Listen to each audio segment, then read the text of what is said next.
نحمدہ ونصلی علی رسولہ الکریم اما بعد فاعوذ باللہ من الشیطان الرجیم بسم اللہ الرحمن الرحیم قد افلح المؤمنون الذین هم فی صلاتهم خاشعون والذین هم عن اللغو معرضون والذین هم للزکاة فاعلون والذین هم لفروجهم حافظون الا علی ازواجهم او ما ملکت ایمانهم فانهم غیر ملومین فمن ابتغى وراء ذلك فاولئک هم العادون والذین هم لاماناتهم وعهدهم راعون والذین هم علی صلواتهم یحافظون اولئک هم الوارثون الذین یرثون الفردوس هم فیہا خالدون وقال عز وجل فی سورة المعارج ان الانسان خلق ہلوعا اذا مسہ الشر جزوعا واذا مسہ الخیر منوعا الا المصلین الذین هم علی صلاتهم دائمون والذین فی اموالهم حق معلوم للسائل والمحروم والذین یصدقون بیوم الدین والذین هم من عذاب ربهم مشفقون ان عذاب ربهم غیر مأمون والذین هم لفروجهم حافظون الا علی ازواجهم او ما ملکت ایمانهم فانهم غیر ملومین فمن ابتغى وراء ذلك فاولئک هم العادون والذین هم لاماناتهم وعهدهم راعون والذین هم بشهاداتهم قائمون والذین هم علی صلاتهم یحافظون اولئک فی جنات مکرمون صدق اللہ العظیم اللہم الہمنا رشدنا وعذنا من شرور انفسنا اللہم ارنا الحق حقا وارزقنا اتباعہ وارنا الباطل باطلا وارزقنا اجتنابہ رب اشرح لی صدری ویسر لی امری واحلل عقدۃ من لسانی یفقہوا قولی آمین یا رب العالمین۔ آج ہمیں جو گفتگو کا آغاز کرنا ہے وہ ہے عمل صالح، جو انسانی نجات کے لیے چار چیزیں ضروری ہیں: ایمان، عمل صالح، تواصی بالحق اور تواصی بالصبر۔ تو ایمان پر ہماری گفتگو جو ہو چکی قرآن حکیم کے جو بھی اہم مقامات سے ہم نے ان سے ایمان کے متعلق جو اہم مقامات تھے ان سے ہم نے گفتگو کی، سمجھنے کی کوشش کی۔ اب عمل صالح پر، اور عمل صالح کے حوالے سے ہماری ترتیب یہ رہے گی کہ ایک انڈیویجول کا، ایک فرد کا عمل صالح کیا ہے، پھر ایک خاندان کا عمل صالح کیا ہے، پھر ایک معاشرے کا عمل صالح کیا ہے، اور پھر ایک ریاست کا عمل صالح کیا ہے۔ تو اس تدریج سے جو ہے وہ ہماری گفتگو جو ہے وہ جاری رہے گی۔ اللہ تعالیٰ نے چاہا تو آج ہم گفتگو کریں گے کہ ایک فرد کا عمل صالح کیا ہے، اور اس فرد کے عمل صالح میں آج مضمون ہے کہ تعمیر سیرت کی اساسات، کہ انسان کی جو سیرت ہے وہ کن بنیادوں پر تعمیر ہونی چاہیے۔ ایک عمارت ہے، ایک بلڈنگ ہے، اس کی بنیادیں، اس کے پلنتھ وہ کیا ہونے چاہیے جن کے اوپر وہ بلڈنگ جو ہے وہ تعمیر ہو۔ جیسے کہ ایک بلڈنگ کے اندر آپ نے دیکھا ہوگا کہ کالمز ہیں، چھت ہے، ڈلی ہوئی ہے، شاید وہ اتنی خوبصورت نہ لگ رہی ہو، لیکن اس بلڈنگ کی پائیداری کا انحصار وہ انہی چیزوں کے اوپر ہوتا ہے، وہ جو اس کے پلرز ہیں، اس کی چھت ہے، باقی چیزیں ہیں۔ اس کے بعد آپ کو معلوم ہے کہ اس کے اوپر ٹائلیں وائلیں لگ جاتی ہیں، کوئی اور رنگ و روغن ہو جاتا ہے، یہ فنیشنگز ہیں، یہ ٹچنگز ہیں۔ اب اصلاً وہ اس عمارت کو مضبوط کرنے والی چیزیں کیا ہیں، یعنی اس پہلے مرحلے میں ہم وہ دیکھیں گے، اور پھر دوسرے مرحلے میں ہم دیکھیں گے کہ انسانی شخصیت کے اوپر وہ دل آویز چیزیں، وہ دلکشی والی چیزیں کون سی ہیں کہ جو لگیں گی۔ ظاہر بات ہے کہ یہ ٹائلیں لگی ہوئی ہوں، فرش پر لگی ہوئی ہوں، دیواروں پر لگی ہوں، لیکن اگر اس کے پلر کمزور ہیں تو اس کی مضبوطی میں کوئی کردار ادا نہیں کریں گے اس بلڈنگ کی۔ تو یہ دونوں ہی چیزیں جہاں وہ اندر سے بلڈنگ مضبوط ہو وہاں اس کے اندر ایک خوبصورتی اور دلکشی بھی آئے، دونوں کا ایک حسین امتزاج ہو۔ عام طور پر انسان جو ہے نا وہ یکرخا ہو جاتا ہے، اس کے اندر ایک توازن نہیں رہتا۔ قرآن حکیم میں بھی ہم دیکھیں تو مختلف مقامات پر مختلف چیزیں جو ہے وہ آتی ہیں۔ کہیں آپ دیکھیں گے تو بہت ساری یہی جو ہماری امت کے اندر جو ہے ایک مباحث بھی رہے کہ انسان جو ہے وہ جبر والے میں ہے، یعنی جبر محض کے دائرے میں اسے شمار کریں گے یا اختیار کے شمار کریں گے کہ کتنا با اختیار ہے یا کتنا وہ مجبور ہے۔ تو ایک مقام کا مطالعہ کریں گے تو معلوم ہوگا تو انسان تو مجبور ہے، ایک مقام کا مطالعہ کریں گے تو معلوم ہوگا کہ بڑا جو ہے وہ پاورفل ہے۔ تو توازن آئے گا ان دونوں مقامات کو سامنے رکھنے سے، دونوں چیزیں جب سامنے رکھیں گے تو پھر وہ ایک توازن کسی کیفیت پیدا ہوتی ہے۔ بہرحال اور اس کردار کے حوالے سے سمجھ لیں کہ دیکھیں انسانی رویے میں بھی دو تین چیزیں اس طرح سے آ جاتی ہیں۔ ایک ہوتا ہے کہ انسان لا تعلق ہو جائے جو معاشرے میں ہو رہا ہے، وہ اپنے آپ سے ہی لگا ہوا ہو، اسے کوئی غرض نہیں کہ بھلائی ہو رہی ہے برائی ہو رہی ہے، حکومت کیا کر رہی ہے، لوگ کیا کر رہے ہیں، معاشرہ کیا کر رہا ہے، بے تعلق۔ یہ بھی میں آپ سے عرض کر دوں کہ قرآن و حدیث کے مطالعے سے معلوم ہوتا ہے کہ یہ طرز عمل بھی بالکل غلط ہے، یہ صحیح نہیں ہے۔ اس کا خلاصہ یہ ہے، میں آپ کے سامنے رکھ دوں، جس کا حدیث میں بیان ہوا ہے۔ یہ گویا کہ ایسے ہی ہے کہ جس کشتی اور جہاز پر آپ بیٹھے ہیں اور کچھ لوگ اس کے پیندے میں سوراخ کرنا چاہتے ہیں اور آپ لا تعلق ہیں، آپ کو کوئی غرض نہیں ہے، تو اس کا نتیجہ کیا نکلے گا؟ وہ جس کشتی اور جہاز پر آپ سوار ہیں ڈوب جائے گا۔ جہاں وہ ناسمجھی کرنے والے ڈوبیں گے وہاں آپ بھی ڈوبیں گے۔ تو بالکل چیزوں سے لا تعلق ہو جانا یہ بھی درست طرز عمل نہیں۔ اچھا، اس کے برعکس ایک اور انتہا کیا ہے؟ کوئی پارٹی ہے، کوئی لوگ ہیں، وہ حکومت ہے، وہ آپ کو پسند آ گئی ہے، اب آپ یہ چاہتے ہیں کہ بھلائیاں ہی بھلائیاں ہیں، خوبیاں ہی خوبیاں ہیں، وہ ساری کی ساری اس میں جمع ہیں، اس کی غلط شے کو بھی آپ وہ سمجھنے کو اور سمجھانے کو تیار نہیں ہے، بلکہ الٹا یہ ہوتا ہے کہ اس کے غلط کام بھی آپ ذرا صحیح کر کے بیان کرتے ہیں اور دوسروں کے خیر بھی اس کے کھاتے میں ڈال دیتے ہیں۔ اچھا، پھر اس میں ایک لفظ استعمال ہوتا ہے معاشرے میں کہ اچھا اگر ہم یہ کریں گے تو حکومت کو نقصان پہنچے گا، تو نقصان ایک غلط کام سے پہنچے گا جو آپ اس کو سمجھانے چلے ہیں، جو اس کو بتانے چلے، اگر وہ نہیں بتا رہے تو اس سے زیادہ نقصان ہوگا، نہ کہ آپ کے تنقید کرنے اور بتانے سے ہوگا۔ اور اس پر خاموش رہنا یا اس کے غلط کام کو بھی سپورٹ کرنا، یہ تو گویا آذرو قرآن منافقت کی طرف لے جانے والی بات ہو جاتی ہے۔ اچھا، اس کے برعکس ایک اور طرز عمل کیا ہوتا ہے؟ وہ یہ ہوتا ہے کہ نہ اچھائی دیکھنی ہے نہ برائی دیکھنی ہے، تنقید ہی کرتے چلے جانا۔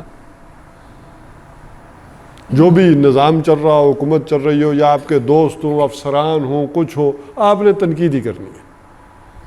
اچھا، ایسے میں ساتھ مذہبی عنصر بھی شامل ہو جائے تو انسان اپنے ان جذبات کو دوسروں تک پہنچانے میں اور منتقل کرنے میں، وہ ضد نکالنے میں دین کا سہارا بھی لے لیتا ہے، تو مقابلے میں دین کو لے آتا ہے۔ تو اصل میں اگلا شخص بھی کس کا دشمن ہو جاتا ہے؟ اس کے ساتھ ساتھ اس جس دین پر وہ کاربند ہوتا ہے اس کی دشمنی بھی وہ شامل کر لیتا ہے۔ تو ایسے لوگ دشمنوں کے مقابلے میں اپنی دین اور دعوت کے زیادہ نقصان دہ ثابت ہوتے ہیں۔ اچھا، ایسے ہی لوگوں میں پھر ایک وہ چیز بھی آ جاتی ہے جو انسانی ہمدردی، خدمت خلق سے آ رہی ہوتی ہے۔ ایسے لوگوں کی کوشش ہوتی ہے کہ ملک میں زلزلے آئیں، سیلاب آئیں، مصیبتیں اور تکالیف آئیں، اور اس کا وہ سارے کا سارا الزام کس پر دھرے؟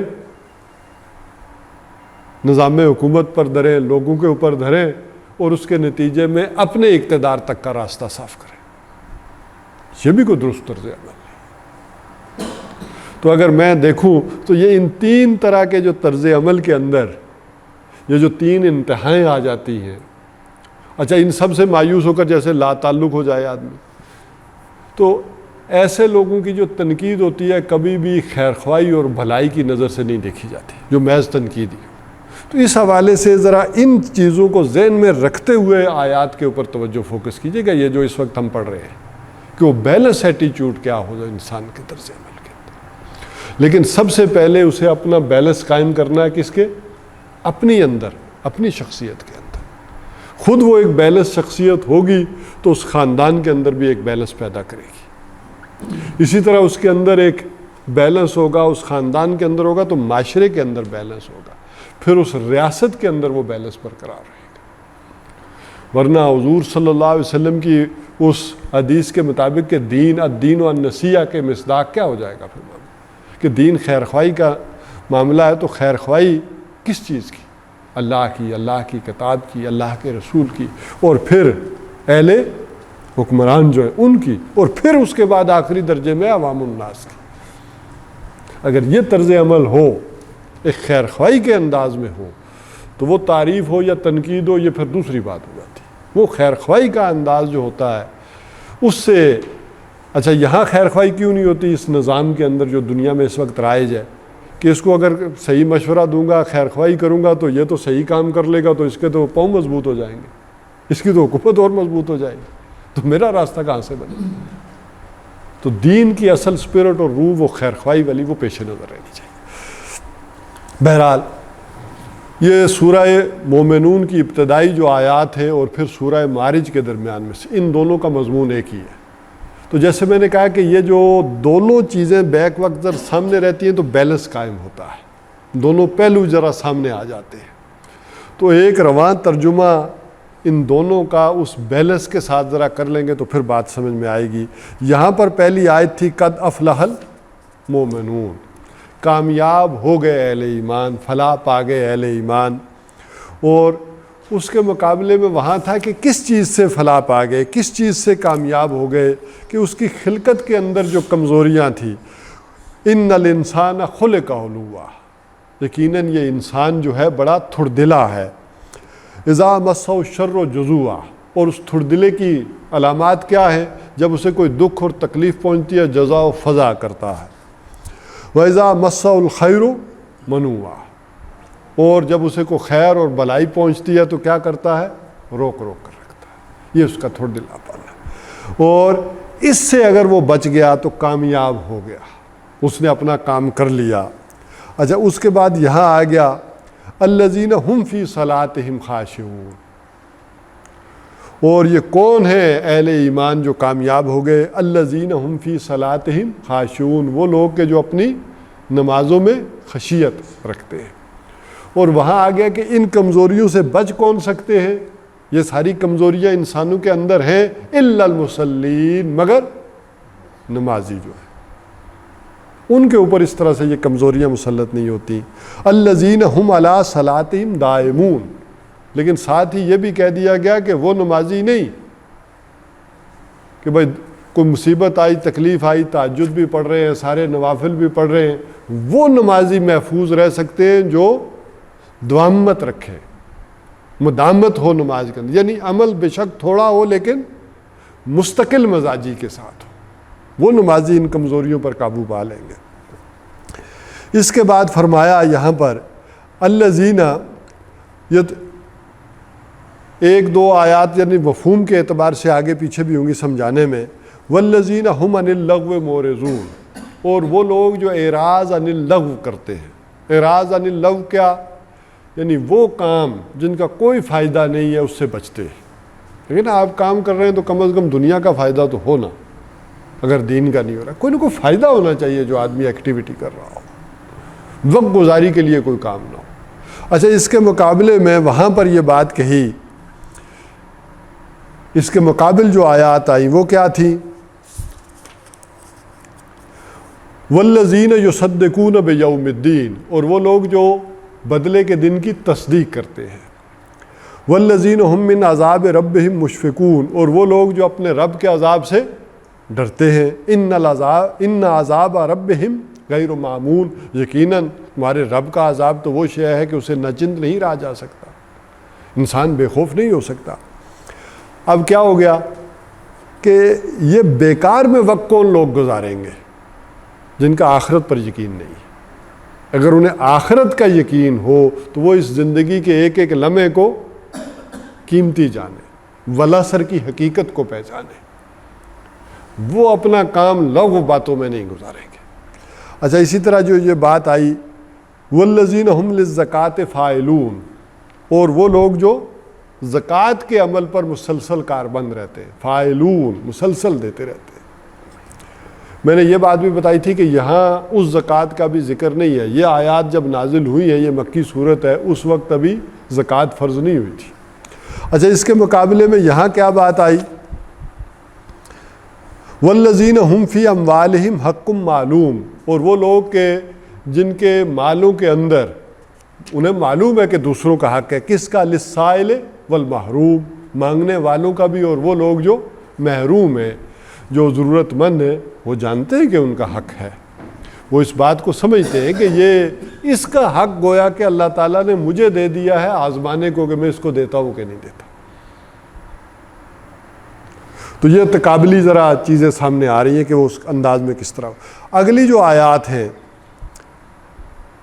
والذین ہم لفروجہم حافظون، اور وہ لوگ جو اپنی شرمگاہوں کی حفاظت کرتے ہیں، الا علی ازواجہم، سوائے اپنی بیویوں کے، او ما ملکت ایمانہم، یا جو ان کے دانے ہاتھ کی ملکیت ہیں، باندیاں ہیں، فإنہم غیر ملومین، تو اس میں ان پر کوئی ملامت نہیں ہے۔ فمن ابتغى وراء ذلک، اس کے سوا، اس کے علاوہ اگر کسی نے کوئی اور راستہ تلاش کیا، فاولئک هم العادون، تو یہی وہ لوگ ہیں جو حد سے بڑھنے والے ہیں۔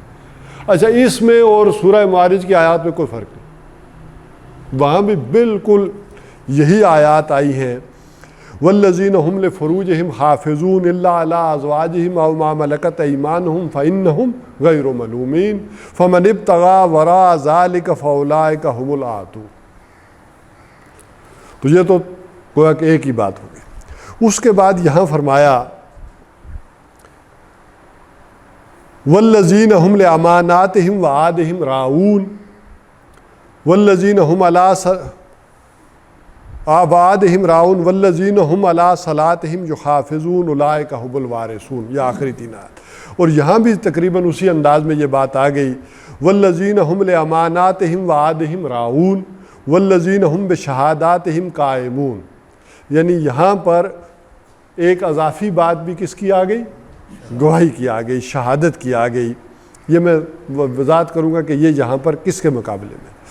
اچھا، پھر آگے بالکل وہی بات آ گئی، پھر دوبارہ سے والذین هم علی صلاتہم یحافظون، نماز سے بات شروع ہوئی اور نماز کے اوپر ختم، کہ وہ لوگ جو اپنی نمازوں کی محافظت کرنے والے ہیں، اولئک فی جنات مکرمون، یہ وہ لوگ ہیں کہ جو یعنی ان باغات کے اندر جن کی عزت کی جائے گی۔ تو یہاں کے اندر والذین هم لاماناتہم وعہدہم راعون، اور وہی بات نماز پر پھر اختتام آیا، والذین هم علی صلواتہم یحافظون اولئک هم الوارثون، یہ وہ لوگ ان کے وارث ہوں گے، کس کے؟ الذین یرثون الفردوس، یعنی وہ وارث ہوں گے کس کے؟ فردوس کے، جنت کے، ہم فیہا خالدون۔ تو یہ گویا کہ تقابلی ایک ذرا جائزہ آ جائے تو اس میں عنوانات مقرر کر لیتے ہیں چیزوں کے۔ دیکھیے تقریباً یہ 6 یا 7 چیزیں آئی ہیں۔ قد افلح المومنون پر ابھی ہم گفتگو کر لیں گے مختصر انداز میں۔ تو ایک بات آ گئی نماز کے متعلق، اس کے مختلف پہلو آ گئے، اس کے اوپر قائم و دائم رہنا، اس کی محافظت کرنا، اس کے یعنی اس کے اندر خشیت کا ہونا، یہ ایک نماز کا مضمون آ گیا۔ اسی طرح دوسرا آ گیا اعراض عن اللغو، بیکار کاموں سے اور بے فائدہ کاموں سے پرہیز کرنا، ان سے بچنا۔ لیکن نا دائرے ہیں نا دو، ادھر آپ دیکھیں گے ٹاپ پر فرائض ہیں، تو ادھر کیا ہے؟ حرام، اور فرائض کے بعد ادھر کیا ہے؟ واجبات ہیں، اور ادھر کیا آ جائے گا؟ مکروہ تحریمی، ادھر پھر نیچے کیا ہے؟ سنتیں ہیں، اور ادھر کیا ہے؟ مکروہ تنزیہی، اور اس کے درمیان میں مباحات، وہ چیزیں کہ جن کا کرنے کا نہ ثواب ہے اور نہ گناہ ہے، فائدے کی چیزیں تو ہیں لیکن اس انداز میں گویا کہ ان کا حکم نہیں مل رہا، ان دونوں کے اندر مباحات ہے۔ اچھا، اس کے نیچے کیا ہے؟ سب سے نیچے وہ چیزیں ہیں جن کو میں نے کہا کہ لغو ہیں، جن کا کوئی فائدہ نہیں، بیکار. تو نہ دنیا کا ہے نہ آخر. تو ایک مضمون یہ ہو گیا، دوسرا یہ ہو گیا، تیسرا آ گیا للزکات فاعلون، زکوٰۃ کا مضمون آ گیا. اچھا اسی طرح پھر چوتھی بات یہاں آ گئی سیکس ڈسپلن کی. ایک قوت ہے، پاور ہے، آدمی کو دی گئی ہے، لیکن اس کو ڈسپلن میں کیسے رکھنا ہے. اس کے بعد یہ جو چیزیں آئی ہیں، وعدے کی پاسداری اور امانتوں کی پاسداری اور شہادت. گویا اگر یہ ٹیسٹ ہو جائے گا آخر میں، ایک آدمی صحیح گواہی نہیں دے سکتا، وعدے کا پابند نہیں ہے، امانت داری کا وصف نہیں ہے، کوئی تزکیہ نہیں ہوا. چاہے نفلوں کے اور نمازوں کے اس نے کیا کیا ہے، انبار لگا دیے، ڈھیر لگا دیے، لیکن صحیح بات پر قائم نہیں رہ سکتا، وعدے کو پورا نہیں کر سکتا. تو یہ جو شروع کی بات تھی، جو ہم نے تفصیل سے پہلے سمجھی تھی تزکیے کے ضمن میں، گویا وہ بات ابھی ہوئی نہیں. اب جو قد افلح المومنون کی بات ہے اس کو سمجھ لیں کہ کامیاب ہو گئے اہل ایمان. جیسے کہ میں نے سمجھایا تھا کہ انسان کی شخصیت کے دو رخ ہیں. ایک ذرا انسان دیکھے کہ ایک طرف کہا گیا، یہ پھر توازن کی بات آ جائے گی، یہ تھڑدلا، یہ کمزور، بھلائی ملے تو روک کر رکھنا، خیر آتا ہے تو روک روک کر رکھ رہا ہے، اور تکلیف ہو رہی ہے تو جزاؤ فضا کر رہا ہے، ظلوماً جہولا، ظالم اور جاہل یہ انسان. اب دوسری طرف کیا ہوگا، مسجود ملائک ہو گیا. اب دیکھیں نا، یہ ظالم، یہ جاہل، یہ کمزور، یہ تھوڑ دلا، یہ روک روک کر رکھنے والا، یہ رونے پیٹنے والا، ذرا اندازہ کریں تو کیا ہے انسان. اور دوسری طرف کیا کر دیا گیا، احسن تقویم کر دیا گیا، مسجود ملائک بنا دیا گیا. اب یہ توازن ہے، دو انتہائیں. تو یہ کیسے کر دیا گیا، اب یہ بات بھی آئے گی کہ یہ جو خلقی کمزوریاں تھیں، ان سے نکل کر انسان اگر اپنے اس احسن تقویم کے درجے کی طرف گامزن ہے تو گویا وہ کامیاب ہو گیا. اس کے پاؤں میں جو بھاری پتھر باندھ کر سمندر میں پھینک دیا گیا تھا، اس نے وہ پتھر اتار کر اپنے آپ کو دوبارہ اس بلند ترین سطح کے اوپر لے آیا ہے. اور یہ تزکیہ کرتے کرتے وہ کہاں پہنچا ہے. اس افلاح کو اگر سمجھیں گے تو آئے گا کہ الا ان حزب اللہ هم المفلحون، آگاہ ہو جاؤ کہ وہ جو اللہ کی پارٹی ہے، اللہ کی جماعت ہے، وہی کامیاب ہے. اب حزب اللہ، وہ جنہوں نے اللہ کے نظام کو قائم کرنے کے لیے جو ہے جد و جہد کی ہو، وہ سارے مل جل کر اللہ کے اس نظام کو قائم کرنے میں، تو یہ گویا کہ اس کی چوٹی ہوگی. تزکیہ یہاں سے شروع ہوتے ہوتے وہاں تک مختلف انداز میں پہنچتا چلا جائے گا. قد افلح من تزکا وذکر اسم ربہ فصلی. تو یہاں بھی تزکیے کا، جیسے میں نے عرض کی تھی کہ ایک پہلو بیان ہوا، کہ وہ یہاں کون سا پہلو ہے کہ وہ جو خلقی کمزوریاں تھیں ان سے آپ نے اپنا تزکیہ کر لیا. ویسے تو ابھی میں پچھلی صورت میں دیکھوں تو اس کے آخری رکوع میں بھی یہی آیا. قرآن حکیم میں دیکھیں گے تو چار چیزیں فلاح کے ساتھ جوڑ دی گئی ہیں. یہ سورہ حج کا، اس سے پچھلی صورت سورہ حج ہے، تو اس کا رکوع شروع ہوتا ہے تو وہ کس سے شروع ہوتا ہے، یا ایھا الذین آمنوا ارکعوا واسجدوا واعبدوا ربکم وافعلوا الخیر لعلکم تفلحون. اے وہ لوگوں جو ایمان لائے ہو، کیا کرو، رکوع کرو، سجدہ کرو، اپنے رب کی بندگی کرو، نیک کام کرو تاکہ تم فلاح پا جاؤ. اچھا سورہ آل عمران کے آخر میں کیا فرمایا، بالکل آخری آیت سورہ آل عمران کی، یا ایھا الذین آمنوا اصبروا وصابروا ورابطوا واتقوا اللہ فاتقوا اللہ هم المفلحون. اے اہل ایمان، اب یہ جو میں اس آخری کے ساتھ جوڑ رہا ہوں چیزوں کو، کہ اے اہل ایمان کیا کرو، صبر کرو، یہ صبر یک طرفہ عمل تھا ایک وقت میں مکہ کے اندر، اور پھر مصابرت، اب صبر دو طرفہ عمل ہے، اب یک طرفہ عمل نہیں رہا، اب تم نے صبر ان کو کرنے پر بھی مجبور کر دیا، پہلے وہ تمہیں ہی مار رہے تھے، اب تم بھی مار رہے ہو، تو وہ بھی صبر کر رہے ہیں اب اپنے معبودان باطل کی خاطر، تم بھی کرو، وَرَابِطُوا، اور آپس میں ربط قائم رکھو۔ افراد کی کوئی شک نہیں اہمیت ہوتی ہے، وہ جو علامہ اقبال نے کہا ہے نا کہ فرد قائم ہے ربط ملت سے تنہا کچھ نہیں، موج دریا میں بیرون دریا کچھ نہیں۔ تو ایک طرف افراد ہیں، وہ کیا ہے جی، ہر فرد ملت کے مقدر کا ستارہ، افراد کے ہاتھوں میں ہے اقوام کی تقدیر، ہر فرد ملت کے مقدر کا ستارہ، ایک ایک انڈیویجول اہم ہے، لیکن یہ انڈیویجول جب اس نظم میں آ جائیں گے، فرد قائم ہے ربط ملت سے، تنہا نہیں، موج دریا میں بیرون دریا کچھ نہیں، تو یہ آ جائیں گے اس آرگنائزیشن، اس حزب اللہ کے اندر جب جڑیں گے یہ افراد، تو اب گویا کہ وہ کام ہو کر رہے گا۔ اور ویسے تو وہ وقت بھی آتا ہے کہ جو وسیع تر اور عالمی احیائی عمل ہوتے ہیں، دنیا میں دیکھا جو بھی ریولوشن آئے، جماعتیں آخر کار تحریکوں کے اندر گم ہو جاتی ہیں، جماعتوں کی پھر ایک وقت آتا ہے کوئی اہمیت نہیں رہتی، اور پھر ایک وقت وہ آتا ہے کہ تحریکوں کی کوئی اہمیت نہیں رہتی، اور ایک احیائی عمل جو ہے وہ وجود میں آ کر رہ جاتا ہے۔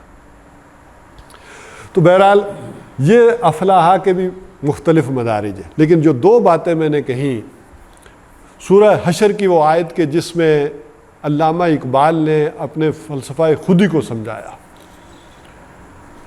یعنی یہ تعمیر سیرت کو آپ علامہ اقبال کی زبان میں تعمیر خودی بھی کہہ سکتے ہیں۔ یہ جو دو میں نے کہا تھا انتہائیں، ان میں بیلنس کر لیں، وہاں کیا وَلَا تَكُونُوا كَالَّذِينَ نَسُوا اللَّهَ فَأَنسَاهُمْ أَنفُسَهُمْ۔ ڈاکٹر نیازی صاحب نے علامہ اقبال سے پوچھا کہ آپ نے اتنی گہرائی والی اور اتنی فلسفیانہ اور اتنی اہم بات کیسے کر لی، کہاں سے آپ کا سورس کیا ہے؟ کیونکہ ہمیں تو یورپن میں جو ہے وہ فلسفی، ان میں تو نہیں یہ سورس ملتا۔ تو علامہ اقبال نے انہیں یہ آیت پڑھ کر سنائی، کہا کہ میرا اصل سورس جو بنیادی فلسفے کا وہ یہ آیت ہے، وَلَا تَكُونُوا كَالَّذِينَ نَسُوا اللَّهَ فَأَنسَاهُمْ أَنفُسَهُمْ۔ اور مطلب کیا ہے اس کا؟ وَلَا تَكُونُوا كَالَّذِينَ نَسُوا اللَّهَ، دیکھو لوگوں، ان لوگوں کی مانند نہ ہو جانا جنہوں نے اللہ کو بلا دیا۔ اس کی سزا کے طور پر اللہ تعالیٰ نے کیا کیا، انہیں ان کے اپنے آپ سے بلا دیا۔ اگر تم نے اللہ کو بلا دیا تو نوع انسانی اللہ تعالیٰ تمہیں اپنے آپ سے بلا دے گا، اور آج واقعتاً نوع انسانی اس جگہ پر چلی گئی۔ آپ ذرا دیکھیں دنیا کے بڑے بڑے جتنے اسکالر گزرے ہیں اس وقت، سب نے کوشش کر کے انسان کو حیوان ثابت کرنے کی کوشش کی۔ ٹھیک ہے، وہ ڈارون نے بھی کیا کیا، اپنی تھیوری کے زور پر کہا کہ انسان حیوان، ٹھیک ہے وہ تھیوری ہی ہے ابھی، لیکن اس کے اثرات بڑے پڑے ہیں۔ جو بھی فرانس میں ادب تخلیق پایا ہے، یورپ کے اندر جو ناول لکھے گئے، جو افسانے لکھے گئے، جو ڈرامے بنے، اس کا کتنا اثر پڑتا ہے معاشرے کے اوپر، اس کا آپ کو اندازہ نہیں۔ اسی طرح معاشی میدان میں مارکس اٹھا تو اس نے انسان کو ایک معاشی حیوان قرار دے دیا۔ اسی طرح نفسیات کے میدان میں فرائیڈ اٹھا تو اس نے انسان کو جنسی حیوان قرار دے دیا۔ یعنی جتنے بڑے بھی اسکالر اٹھے دنیا میں، اس سارے پچھلے عرصے میں انہوں نے انسان کو کیا قرار دیا؟ حیوان۔ اچھا، ہم تو کوئی زیادہ ترقی نہیں کر سکے، لیکن اس فیلڈ میں ہم بھی پیچھے نہیں رہے، لہٰذا ہمارے ہاں لوگوں نے کیا کہا، یہ عوام کیا ہے، یہ سیاسی عوام ہے، یہ جملے بھی کہے پبلک، یہ سیاسی۔ بہرحال جو کیا اس نے حیوان ہی اس کو قرار دیا۔ یہی وجہ ہے کہ انہی آیات کے بعد ایک چیز سمجھائی گئی کہ یہ انسان کی اس حقیقت کو ذرا سمجھو، اور وہ کیا ہے، وَلَقَدْ خَلَقْنَا الْإِنسَانَ مِنْ سُلَالَةٍ مِنْ طِينٍ، ہم نے انسان کو پیدا کیا مٹی کے جوہر سے، اس کے خلاصے سے۔ اب اس کی تشریح بھی سمجھ لیں کہ مٹی کا خلاصہ، اس کا جوہر، یہ سارا کچھ جو آپ کھا پی رہے ہیں یہ کیا ہے؟ مٹی سے ہی نکلا ہے نا. اس کے خلاصہ اور جوہر کا ذرا آپ اندازہ کریں کہ آپ نے گندم کھائی یا بکری کھائی تو بکری نے بھی تو پتے ہی کھائے نا, گھاس کھائی. اس کو کھا پی کر آپ نے وہ چیزیں کیا بنی؟ آپ کا جزوے بدن بنی, طاقت بنی, خون بنا, اور اسی سے پھر کیا ہوا آگے مزید احسن کیا بنا؟ وہ مادہ منویہ بنا. اس نچوڑ سے, مٹی کے خلاصے سے ہم نے اس انسان کو بنایا. ثم جعلناہ نطفۃ فی قرار مکین, پھر ہم نے اسے ٹھہرا دیا ایک جگہ پر, ایک نطفے کی صورت میں. ثم جعلناہ نطفۃ, پھر ہم نے اس کو ٹھہرایا, اس نطفے کو, فی قرار مکین, ایک بڑے ہی محفوظ جگہ پر, ایک محفوظ قلعے کے اندر, 3 پردوں کے اندر. ثم خلقنا النطفۃ علقہ, پھر ہم نے اس نطفے کو بنایا علقہ, وہ معلق ہو گیا وہ نطفہ. جیسے میں نے سمجھایا تھا کہ وہ کروڑوں کروموسومز جو ایک اس نطفے میں تھے, ان میں سے آپ اور میں ایک, وہ گیا اووم کو ٹچ کیا, اس کو کراس کیا, پھاڑا, اور ایک زائگوٹ بنا جو وال آف یوٹرس سے چپک گیا, لٹک گیا. علقہ, ایک معلق شے بنا دی. فخلقنا العلقہ مضغہ, اور یہاں بھی ایک بات سمجھ لیں کہ سما بڑی سٹیج کے لیے آتا ہے, اور اس بڑی سٹیج میں جو چھوٹے سٹیپ ہیں اس کے لیے فا کا استعمال کیا گیا قرآن کی. دیکھیے میں پھر پڑھ دیتا ہوں. بڑی سٹیج کیا ہے؟ وَلَقَدْ خَلَقْنَا الْإِنسَانَ مِنْ سُلَالَةٍ مِّن طِينٍ, مٹی کے جوہر سے پیدا کیا, یہ بڑی ایک سٹیج ہو گئی. ثُمَّ جَعَلْنَا النُّطْفَةَ فِي قَرَارٍ مَّكِينٍ, اب ثُمَّ آ گیا, لیکن اب نطفے کی ڈیٹیل بتانی ہے تو ثُمَّ خَلَقْنَا النُّطْفَةَ عَلَقَةً فَخَلَقْنَا الْعَلَقَةَ مُضْغَةً, اب فا آ گیا. فَخَلَقْنَا الْمُضْغَةَ عِظَامًا, پھر اس مدغے میں جیسے چبائی ہوئی بوٹی ہوتی ہے اس میں ہم نے ہڈیاں بائی. اب اسی میں پھر چونکہ اگلی سٹیج ہے فَقَسَوْنَا اللَّحْمَ, یعنی فَقَسَوْنَا الْعِظَامَ لَحْمًا, پھر ہم نے کیا کیا, اس کے اوپر ہڈیوں پر گوشت چڑھایا. ثُمَّ أَنشَأْنَاهُ خَلْقًا آخَرَ, پھر ہم نے اسے ایک اور ہی اٹھان پر اٹھا دیا, ایک نئی اٹھان پر اٹھا دیا. اب زندہ تو وہ پہلے بھی تھا, اب نئی اٹھان پر جو اٹھایا, تو اس کی میں نے تشریح کر دی تھی اس حدیث کے حوالے سے کہ عبداللہ ابن مسعود رضی اللہ تعالیٰ عنہ جو کبائر صحابہ میں سے اور فقہائے صحابہ میں سے, وہ کہتے ہیں کہ جب بچہ رحم مادر میں 120 دن کا ہو جاتا ہے تو فرشتہ آ کر کیا کرتا ہے اس میں روح. اب وہ انسان بن گیا, اب انسان بنا ہے, اب وہ اس میں وہ دونوں چیزیں, اب وہ پہلے والی کھل کی کمزوریاں بھی ساتھ ہیں, اب وہ جو مسجود ملائک بنایا گیا تھا وہ چیز بھی اس کے اندر ڈال دی گئی. فتبارک اللہ احسن الخالقین, تو بڑی بابرکت ہے وہ اللہ کی ذات کے جس نے جو بہترین بنانے والی ہے. تو یہ دونوں چیزیں بھی جو انسان کے سامنے جو ہے وہ رہنی چاہیے. اس کو سامنے رکھتے ہوئے پھر کہیں گے کہ قد افلح المؤمنون, اے مین از ignorance identifies himself with the material sheet which encompasses real self. انسان نادانی اور جہالت میں اپنے آپ کو ان مادی غلافوں سے تعبیر کر بیٹھتا ہے, حالانکہ اس کی اصل ریئل سیلف اصل جو خودی ہے, ایگو ہے, وہ ان مادی غلافوں کے اندر لپٹی ہوئی ہے. تو بہرحال اس سے کامیاب کون ہوں گے؟ یہ کمزوریاں اسی طرح ہیں, یہی آزمائش ہے, یہ ایمان اور عمل صالح کی سیڑھی ہے کہ جس پر سے انسان کو چڑھتے چلے جانا ہے. وہ خواہشیں اسے نیچے کی طرف کھینچتی رہیں گی, انسان جو ہے وہ اوپر کی طرف چڑھتا رہے گا. الذین هم فی صلاتہم خاشعون, اور یہ وہ کون لوگ ہیں کہ جو اپنی نمازوں میں خشیت رکھتے ہیں, اپنی نمازوں میں عاجزی رکھتے ہیں. اب اچھا, یہ عاجزی کے حوالے سے یہ جو نماز کا اس کا باطنی پہلو ہے, ایک آیت آئے گی. ظاہری پہلو ابھی تعمیر سیرت کی اساسات کے اندر جو ظاہری پہلو ہے اس کو زیادہ نمایاں کیا گیا.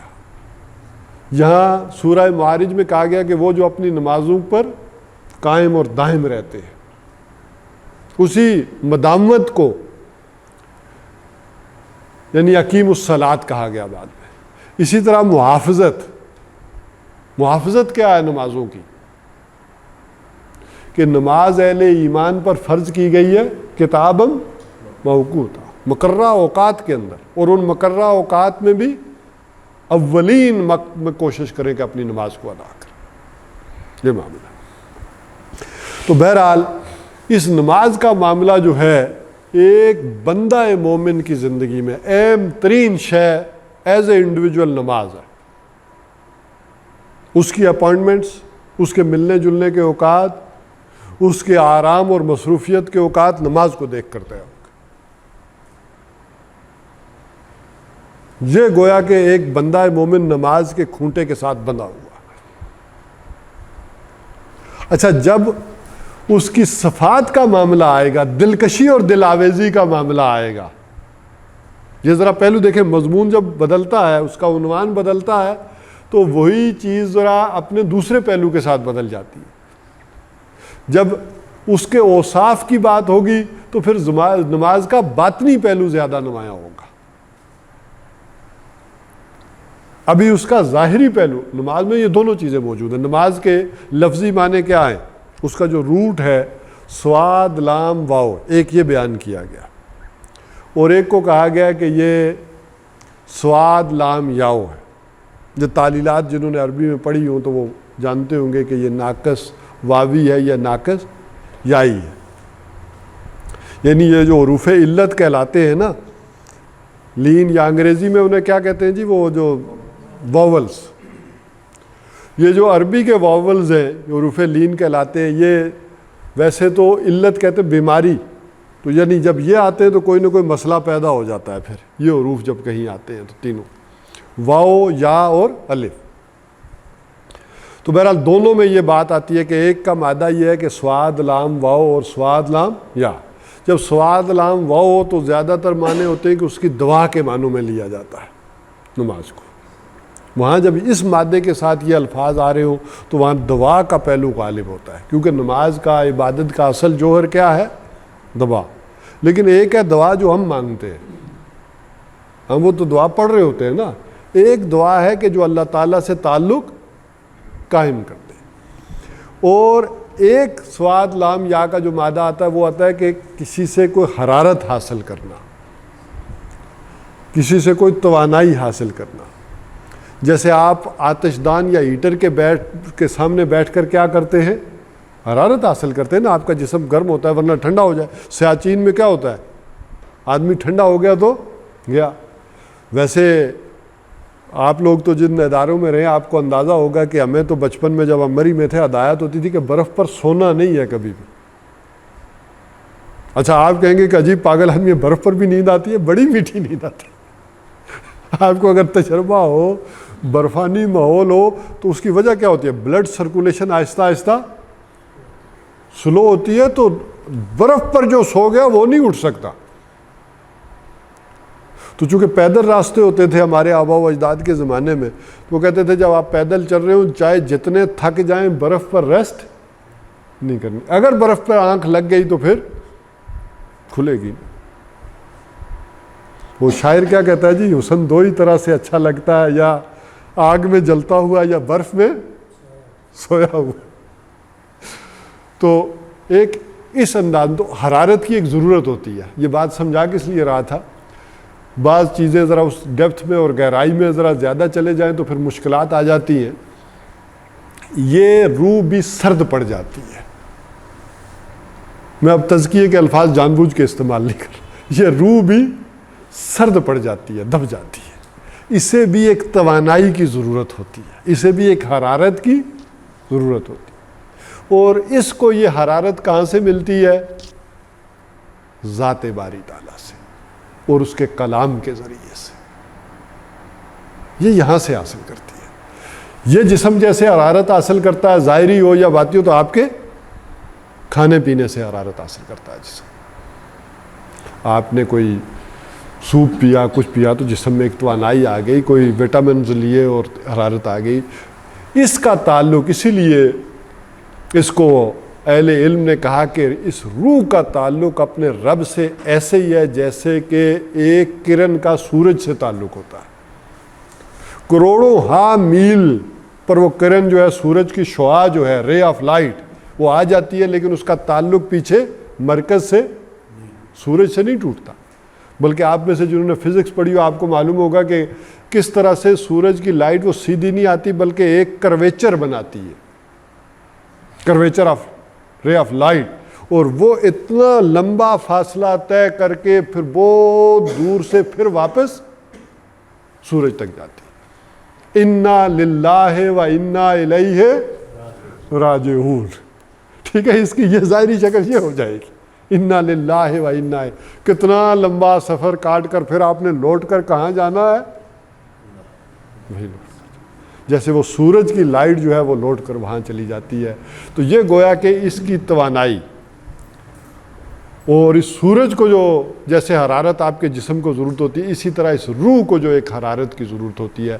تو نماز کے اندر یہ دونوں چیزیں حاصل ہونی چاہیے انسان, جس کو علامہ اقبال کہتے ہیں کہ اصل مسئلہ تمہارا یہ ہے کہ تمہارا جسم جھکتا ہے نماز میں, تم نہیں جھکتے ہو. تم رکوع کرنے کو تیار نہیں ہو, تم نے جسم کو رکوع کروا لیا, اس کو سجدہ کروا لیا, لیکن اندر کیا ہے, وہ انا, وہ سیلف, وہ کیا ہے, وہ ویسے ہی اکڑی کھڑی. اصل میں نماز یہ ہے کہ اس انائے صغیر کا اس انائے کبیر کے سامنے جھک جانا, اپنی انا کو اس کی انا کے سامنے سرنڈر کر دینا. تیرا امام بے سرور, تیرا امام بے حضور, تیری نماز بے سرور, جو علامہ اقبال نے, تیرا امام بے حضور, اسے بھی نہیں پتا وہ کیا پڑھ رہا ہے, کس کے حضور کھڑا ہے. تیری نماز بے سرور, ایسی نماز سے گزر, ایسے امام سے گزر. وہ ایک خاص ایک جذباتی کیفیت میں علامہ اقبال نے جو یہ بات کی. تو نماز میں وہ انسان حضوری انسان کو وہ حاصل ہو. ساری نماز آپ نے پڑھ لی لیکن آپ کو وہ حضوری حاصل نہیں ہو رہی, آپ کو وہ اندازہ نہیں ہو رہا کہ آپ کس کے سامنے کھڑے ہیں.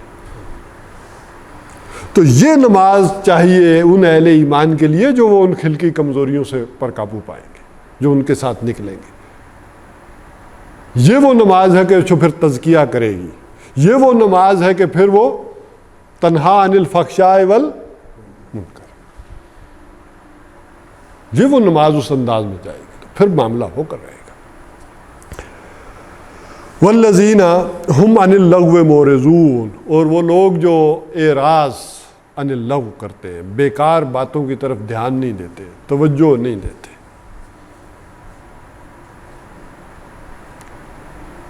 اچھا, ان بیکار باتوں میں اور چیزوں میں وقت گزاری, یہ سب سے بڑا معاملہ چل رہا ہے آج کل. اور وقت گزاری کے لیے یہ موبائل آج کے دور میں یہ سب سے بڑا فتنہ ہے. ہاں, اس سے فائدہ ضرور حاصل کریں لیکن اس کے ٹریپ میں نہ آئے. انفارمیشن ایکسچینج کریں, اس سے ایک سہولت دی ہے, آپ کوئی بھی انفارمیشن لینا چاہتے ہیں وہ فوراً آ جاتی ہے. کتنی سہولت ہو گئی ہے, لیکن اس کو انٹرٹینمنٹ کے لیے اور وقت گزاری کے لیے اس موبائل کو نہ کریں استعمال. ٹھیک ہے, انسان کھیل بھی رہا ہے, اگر آپ کہیں گے کھیل تماشا بھی, کھیل کود بھی کیا ہے, یہ بھی بیکار چیز ہے. نہیں, اگر وہ بھی ورزش کے لیے, صحت کے لیے کر رہا ہے تو وہ بھی فائدہ مند ہے. لیکن اگر وقت گزاری کے لیے کھیل بھی کر رہے ہیں, سیر بھی کر رہے ہیں, وہ بھی ٹھیک نہیں ہے. اپنے اس مطمع نظر کو, نقطہ نظر کو درست کریں کہ آپ کیوں یہ کام کر رہے ہیں. ایسا کوئی بے فائدہ کام نہیں. اور وہ لوگ جن کا آخرت پر یقین ہے وہ اپنی زندگی کا ایک لمحہ بھی بیکار نہیں کرتے. کم از کم دنیا پر ایمان ہے تو دنیا کے لیے ہی نہیں کرتے, یہ والا معاملہ. اور وہ لوگ والذین هم للزکاۃ فاعلون, اور یہ وہ لوگ ہیں کہ جو زکوٰۃ کے عمل پر مسلسل کاربند رہتے ہیں. یہ زکوٰۃ کے حوالے سے اپنا تزکیہ مسلسل کرتے رہتے ہیں.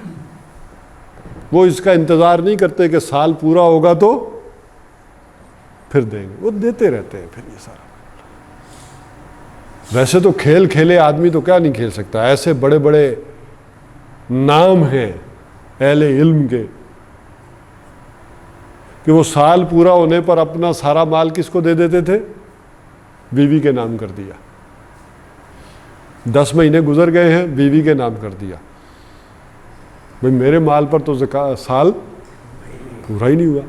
اور اگلا سال پورا ہونے سے پہلے وہ ان کے نام کر دیتی تھی. بڑی چوٹی کی شخصیات گزری ہے ایسی. دیکھیں اگر وہ تقویٰ نہ ہو، جیسے میں نے کہا یہ تزکیہ نہ ہو، تو اللہ کے قانون کے ساتھ بھی کھلواڑ کیوں نہیں کر سکتا؟ اس میں بھی چاہے جدھر سے مرضی جو نہیں، آپ کا دل آ گیا مچھلیاں پکڑنے پر، کوئی روک سکتا آپ کو؟ آپ نے کہنا میں نے ہفتے کے دن پکڑنی ہے، کون روک سکتا؟ وہ کوئی نہ کوئی جواز اور طریقے نکل آتے ہیں اس کو پکڑنے کے. ابھی علامہ یوسف قرضاوی صاحب جو ہے وہ پچھلے دنوں فوت ہوئے ہیں. ان کا کہنا یہ تھا کہ یہ جو مسیار ویکنڈ میرج، اس کے حوالے سے مفتیوں نے کیس اتنا شاندار تیار کیا اور میرے سامنے رکھا ہے کہ دلائل اور چیزیں دیکھ کے میں بھی انکار نہیں کر سکتا. یعنی میں بھی اس کو ان دلائل کی بنیاد پر کروں، لیکن میں جانتا ہوں کہ یہ بات ٹھیک نہیں ہے، بات درست نہیں ہے. ایسا شاندار کیس تیار کیا ہے دلائل سے اور احادیث سے اور آیات سے، وہ مفہوم نکال کر رکھے ہیں کہ آدمی انکار نہیں کر سکتا. اور ویکنڈ میرج کو عربوں کی ضرورت تھی، اب ان کا دل تھا کہ ذرا جیسے یورپ میں ہوتا ہے یہاں بھی ہو، تو اس کے لیے کوئی جواز تو فراہم کرنا تھا نا، وہ ہوا. تو بہرحال وہ لوگ جو اپنے مال میں سے پھر مسلسل خرچ کرتے رہتے ہیں، جیسے میں نے عرض کی تھی کہ یہ وہ معاملہ ہے زکوٰۃ کا کہ عربی میں مالی کے اس عمل کو کہتے ہیں کہ ایک پودا آپ نے کیاریوں میں لگایا، پھول لگائے، کوئی اور چیزیں لگائے، تو اس کے ساتھ کچھ اور جاڑ جھنکار بھی اگاتا ہے. تو مالی وہ کھرپی لے کر کیا کرتا ہے، وہ ساری جڑی بوٹیاں اکھاڑ دیتا ہے تاکہ اصل نمو اس پودے کو ملے. ہمارے ہاں بعض لوگ جذبات میں آ کر پورا پودا ہی اکھاڑ دیتے، وہ نہیں کرنا، اتنا تزکیہ نہیں کرنا. وہ جو اصل شے ہے اس کے مقام پر برقرار رہے، اس کا تعلق وہ ذرا جڑ جائے گا اس پودے کا. یہ جو میں کہہ رہا ہوں، ریفرنس دے رہا ہوں کہ اصل پودا نہیں اکھاڑنا، وہ آ جائے گا اس کے ساتھ کہ الا علی ازواجہم او ما ملکت ایمانہم، وہاں وہ جوڑوں گا میں بات. تو بہرحال یہ وہ لوگ ہیں کہ جو اپنے مال میں سے خرچ کرتے رہتے ہیں، اور سورہ معارج کی آیات میں جوڑیں تو انہیں معلوم ہے کہ یہ لوگ میرے عزیز و اقارب میں، رشتہ داروں میں، معاشرے میں میرے مال کے کیا ہیں، حقدار ہیں. وہ اس احسان کے رویے سے نہیں دیتے، وہ بلکہ کیا سمجھتے ہیں کہ ان کے مجھ پر یہ حقوق ہیں میرے عزیز و اقارب کے کہ میں دوں انہیں، میں ان تک پہنچاؤں، اپنی مصروفیت میں سے وہ وقت نکالوں اور دے کر رہوں. والذین ہم لفروجہم حافظون، اور وہ لوگ جو اپنی شرمگاہوں کی حفاظت کرتے ہیں. اب یہ بڑا لمبا مضمون ہے، اس پہ آپ نے سوالات بڑے اٹھانے ہیں، تو میں ابھی ترجمہ کر کے اس کو یہیں ختم کرتا ہوں. اس کو پورے ٹاپک کے طور پر اگلی دفعہ اس پر گفتگو کریں گے کہ والذین ہم لفروجہم حافظون. اسلام یہ چاہتا ہے کہ سیکس کا جذبہ تو کس نے رکھا ہے؟ اللہ نے رکھا ہے نا، لیکن وہ یہ نہیں چاہتا کہ اس سیکس کو ختم کر دیا جائے. دیکھیں دو انتہائیں ہیں دنیا میں، پھر میں وہی بات کروں، دو انتہاء.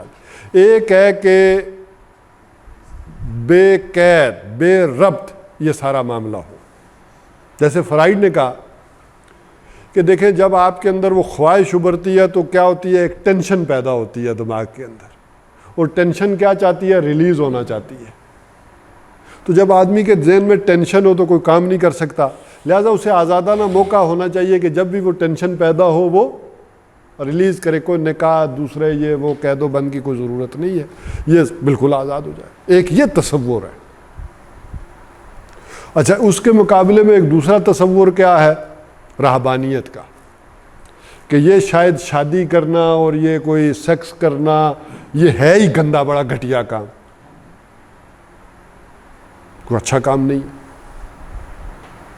جبکہ محمد الرسول اللہ صلی اللہ علیہ وسلم اور قرآن ہمیں تعلیم دیتا ہے کہ نہیں، سیکس کا جذبہ ہے لیکن اسے ڈسپلن میں چلانا پڑے گا. سیکس ڈسپلن کے ساتھ ہو، اس کے جو جائز راستے رکھے گئے ہیں ان جائز راستوں میں ہو، تو یہ کوئی ملامت کا کام نہیں ہے، یہ کوئی گندا کام نہیں ہے۔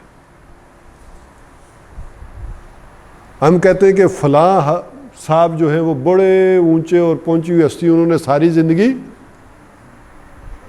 شادی نہیں کی، بڑے اونچے مقام پر ہے، تو گویا حضور صلی اللہ علیہ وسلم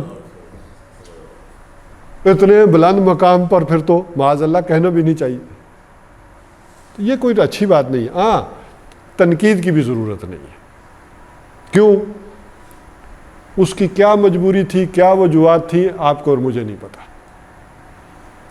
نہ اس کی کوئی تعریف کریں اس عمل کی، کسی نے اگر نہیں کی تو یہ کوئی قابل تعریف بات نہیں ہے، لیکن کیا مجبوریاں تھیں، کیا وجوہات تھیں، یہ قابل تنقید بھی نہیں ہونی چاہیے۔ یہ بات اس کو چھوڑ دیا کرے، تعریف بھی نہ کرے۔ تو اسلام یہ چاہتا ہے کہ وہ لوگ کہ جو اپنی شرمگاہوں کی حفاظت کرتے ہیں، الا علی ازواجہم، مگر اپنی بیویوں کے، او ما ملکت ایمانہم، یا جو ان کے دانے ہاتھ کی ملکیت ہیں، باندیاں ہیں، ان پر بھی وہ اپنا جائز ضروریات پوری کر سکتا ہے۔ فإنہم غیر ملومین، اس میں کوئی ملامت والی بات نہیں۔ تو یہ چونکہ ایسی بات تھی کہ آج کے دور میں یہ بڑی سمجھنے سمجھانے والی بات ہے، باندیوں والی، لونڈیوں والی، تو اس کو میں چاہوں گا کہ اگلے ہفتے کے ہم درس کے اوپر جو ہے وہ یہاں سے گفتگو کا آغاز کریں۔ اقول قولی ھذا واستغفر اللہ لی ولکم ولسائر المسلمین۔